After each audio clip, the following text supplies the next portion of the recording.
আমরা আমাদের পৌরসভার কর্মী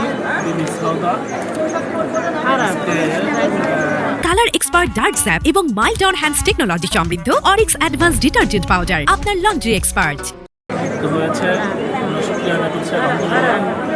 যারা শ্রদ্ধা সহ যারা কষ্ট পেয়েছেন আমরা আল্লাহ রাব্বুল আলামিনের কাছে পূর্ণ যাজা কামনা করছি।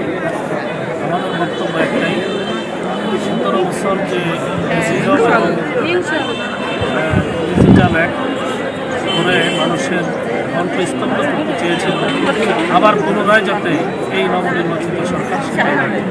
আমরা সরকারের কাছে আহ্বান জানাবো।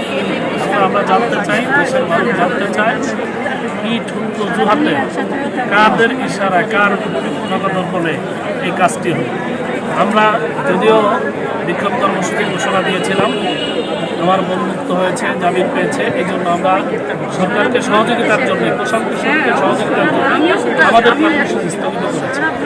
আমরা শান্তিপূর্ণ আন্দোলনে, শান্তিপূর্ণ কথায় বিশ্বাসী, আমরা সেটা করতে চাই। এই জন্য আপনাদের মাধ্যমে দেশবাসীকে জানাতে চাই, দেশের সমস্যা হবে, সুবিধা হবে। আমরা বিরোধী দল হিসেবে আমরা লক্ষ্য কথা বলবো। আমরা আশাবাদী যে মানুষ আমাদের সাথে জনগণ সাথে সাংবাদিক সহ যারা এখানে এসেছেন আমাদের আসসালামু আলাইকুম।